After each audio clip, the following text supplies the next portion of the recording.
लक्षात आलं महाराज 6 मुलं मारले शिळेवर आपटून. 7व्यांदा देवकीला दिवस गेले आणि भगवान नारायणानं हा गर्भ रोहिणी मातेच्या उदरामध्ये नेऊन ठेवला. 8व्यांदा देवकी माता गरोदर राहिली आणि तेज फाकला. आतापर्यंत असणाऱ्या देवकीला भीती वाटत होती आणि कृष्ण परमात्मा करा तयारी सोडली. चला बाळाला घेऊन वर या बरं. चला लवकर चला बाळाला घेऊन वर यायचंय. देवकी माता 8व्यांदा आणि गरोदर राहिली महाराज. देवकीच्या असणारा आणि शरीराचं तेज त्या ठिकाणी पडू लागलं.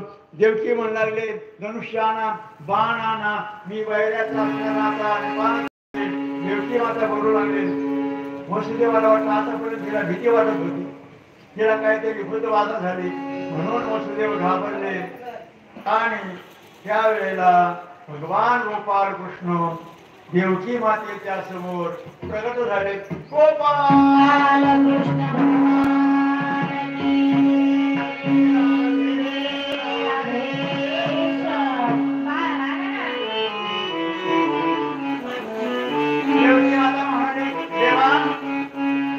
असा 8 वर्षाचा मुलगा तू माझ्या समोर उभा राहिल्यावर कोण म्हणे तू माझा मुलगा?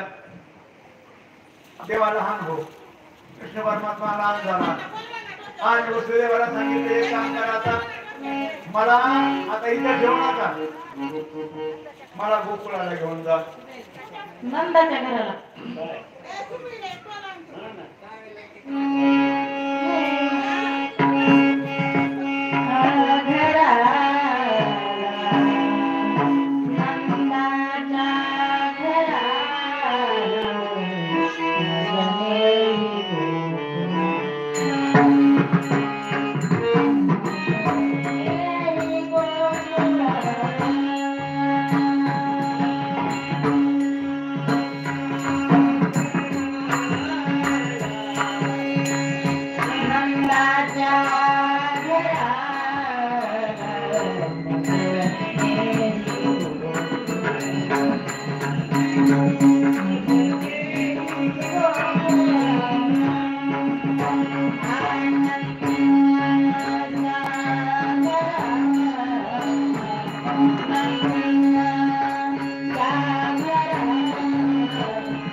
बसत मस्त.